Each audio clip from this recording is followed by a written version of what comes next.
Shalom. We're gathered for a Yohrtzeit Shiur, Le'ili Nishmas, Mordechai Yochanan, Ben Yehuda David, Mordechai, Mark Jacoby, a great friend, a mentor, a mensch, a wonderful person who we were zeicha to know for many, many years. He was a founding member of our kollel in Beit Shemesh. And of course, I'm a Clevelander. Mordechai is a Clevelander after Slovakia. Mordechai was an inspiration of a man. He was, of course, a Holocaust survivor. He had been in 5 different camps. And it's Tu B'Shvat today, so I'm going to share Dvar Halacha in Hilchos Brachas about food. Mordechai liked to eat good. He never wanted to waste food. He told me a story that when you were in the camps and you saw something on the ground, a bug or a mouse or whatever you saw, you stepped on it and you put it in your mouth to survive another day. But I wanted to start with a funny story that Mordechai told me, also about food. And this goes back to the 80s. And he came to Eretz Yisrael to visit one of his sons in yeshiva. I'm not sure if it was Jeff or it was Mitch, but it was Purim time. And so his son wanted to take him, to have a nice Sudas Purim. And of course, Sudas Purim you should definitely wash. But anybody who was in Yerushalayim in the 80s know there were not a lot of restaurants in Yerushalayim that time. Israel was a socialist country. It was not consumer-oriented. The food wasn't very good. There was barely even pizza in Jerusalem at that time. Anyway, the restaurant they found on Purim was Yossi Peking. That goes way back. But they were at the restaurant and, they're ready to place the order. But again, it's Purim. They're trying to make Sudas Purim. And so Mordechai wants bread. And the waitress says, no bread, lice. And he's like, no, we need bread to make a moisi. And she says, no bread, lice. So Mordechai shared that funny story with me, not having bread at Yossi Peking on Purim. Anyway, we learned today in Koilel Yevamos, and we're holding in the Chayadim and Hilchos Brachos. We're holding in Hilchos Boirim Mezoinos. So rather than give a short Dvar Halach in Yevamos, I'm sharing Dvar Halacha in Hilchos Brachas, in essentially about Mezoinos. And the topic today is going to be a wrap, W-R-A-P, something that's in style these days. I have a Brachas book from Rabbi Bodner, and he published in 1997, and he doesn't even have, wrap or tortilla in the book, because these things have come into fashion more recently. And one of the ideas, the foundation ideas in Hilchos Brachas that we've learned in the Chayadim is that brachas have a societal basis. It matters where you are, what they eat, and how they eat it. So in Mezoinis, it's true. It's also true in Boi Priya Dama and Boi Priya Eitz. In order to make a bracha on a fruit or a vegetable, Boi Priya Eitz or Boi Priya Dama, you have to be eating it the way that it's normally eaten in the time and place that you're eating it. If you're eating it in an irregular way, you're cooking cucumbers or something like that. So it loses a certain amount of its chashivas, and the bracha gets demoted, downgraded to a shahakol. So conceptually, maybe philosophically, I just wanted to share an insight into that the act of eating has different elements. And like Mordechai was a survivor, so eating has a survival, sort of animalistic element of feeding the machine in order to burn the calories and continue to live. That is one element of eating. But there are other elements of eating as a social engagement, sharing your food with others, eating kosher food, eating as an act of culture, making special foods, certainly honoring Shabbos and Yontif with special foods. So Hilchos Brachos, which of course already elevate the act of eating by prefacing it with a bracha, Birkas Hashem, Mazkir Shem Hashem, we mention God's name before we eat, so that's very meaningful. But the way that Chazal categorize the brachas, that you have to make a correct bracha, so it's an intellectual act, but it's also a social act, because the bracha is determined not just by the components, the nutrients, the calories, the vitamins and minerals in the food you eat, but by the way it's eaten, by the people that you live with. So it becomes, again, social. It's part of your civilization. It's part of the culture in which you live. So it's food as an act of civilization. So with that in mind, we're going to talk about the wrap. It's to me, it's like sort of Super Bowl food. It's something you get together maybe on a Sunday afternoon at a party, and they have a plate full of wraps. And inside the wrap, it could be fleischigs, it could be cold cuts, it could be milkies, it could be cheeses or fish, different stuff like that. But what is the correct bracha on the wrap? And we're going to see today. I like to try to keep things simple, and I want you to come away with clear maskanot, clear halacha l'maisa.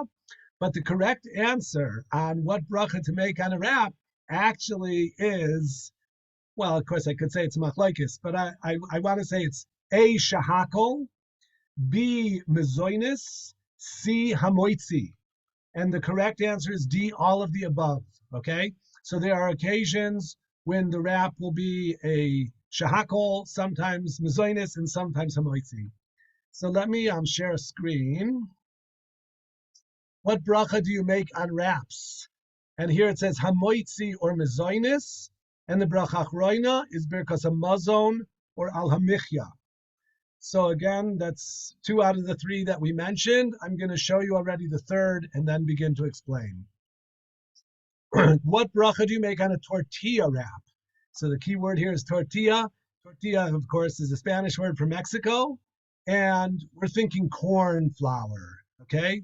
So here, the correct bracha rishona is shahakol ni'bidvaro, and the bracha achroina is the borei nefashos. And they explain it nicely here.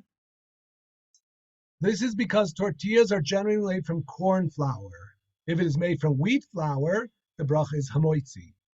So to explain this halacha, keep in mind that in halacha, there's a great chashivas importance to the chamishas minei dagan, the 5 grains, which are wheat, barley, spelt, oats, and rye. Corn, maize, it's like an American thing. It's what the Indians were eating before the white men came to North America.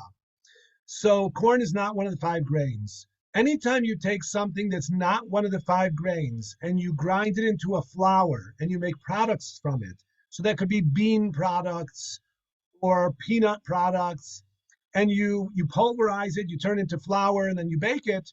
So it's not going to be mezoinis because it's not from the 5 grains. It's going to be shahakol. An extract from adama becomes shahakol. So that's why if you're eating a tortilla wrap and the main flour in it is corn flour, so then it's going to be shahakol nibidvaro, and the bracha achroina is going to be borei nefashos. So we've now taken care of the corn tortilla. Now we're going to talk about wheat flour. So this is a wrap where it's really thin bread, in a certain sense. And so we could all understand that if you're kovea suda, if you're establishing your meal, this is your meal, it's your lunch or your dinner, it's like sandwiches. And so the wraps are very thin. There's not a lot there. You'll probably have a kazayas. Let's say you'll have a kazayas betoch kedei achilas pras. Within, let's say, 9 minutes, you'll consume, this much of the wrap, and that will be sufficient that you'll wash before, you'll make hamoitzi, and then you will bench on the wrap and its filling, because you were kovea suda. But if you were doing the irregular thing and just eating the wrap plain, which people generally don't do, then you make mezoinis. So they explain it here. If one were to eat a filled wrap with tuna or cheese, then the proper bracha would be hamoitzi. And like I said, you'd wash and bench. However, if one were to eat a plain wrap, unfilled, it would be mezoinis, because this is not the way that people normally eat it. It's a chisaron in the tzuras hapas. And this comes from a psak halacha from Rebelsky Zatzal, Rosh Yeshiva of Torah Vodaas. So just to maybe give a little bit of the background of how we got to that, there's something in halacha called pasaba bekisnin. And Rabbi Bodner translates it nicely into bread family products. And of course, pizza is the classic one. If you have 1 piece of pizza, you could make mezoinis and alamichya. If you're kovea suda, if you have 2 pieces of pizza, then you should really wash and bench. And that's because there are 3 categories of mezoinis foods, which are referred to as pasaba bekisnin. The first is things where there are other ingredients in the dough. whether it's sugar, honey, sweet things. So it's really like cake. So on cake, you make mezainis and alamichya. But if you had a large shear of cake, if you decided to eat cake for lunch and you're going to have a lot of cake, let's say 4 to 6 eggs worth of cake, then you really, again, you'd wash, make hamoitzi, and bench.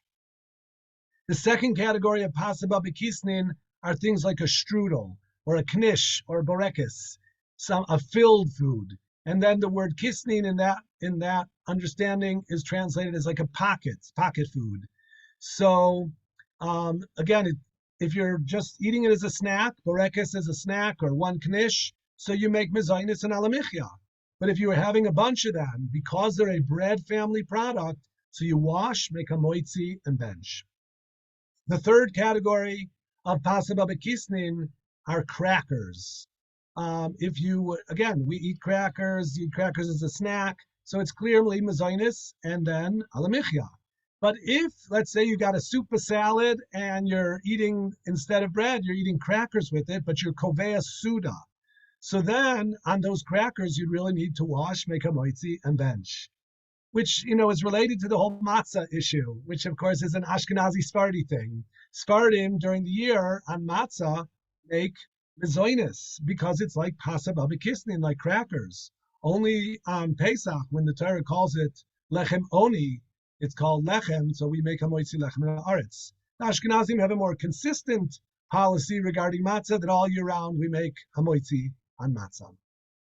Okay, that was a short dvar halacha that I wanted to share. Le'iloi nishmas Mordechai Jacoby, a great and beloved friend. His neshama is in such a high place, we know, and his family, his children and grandchildren, great grandchildren, Bezrat Hashem, should all bask in the warmth and the beauty of his neshama and his memory, which continues to inspire us. We recently celebrated 25 years of learning in Koilo, and Mordechai was a giant part of that. People mentioned he used to sit on my right. He was my right-hand man. He used to read the Mishnayos for us and lead us in a lot of learning. So he's still with us in spirit. We have so much love and respect for Mordechai Jacoby. Yeh Zichro Baruch.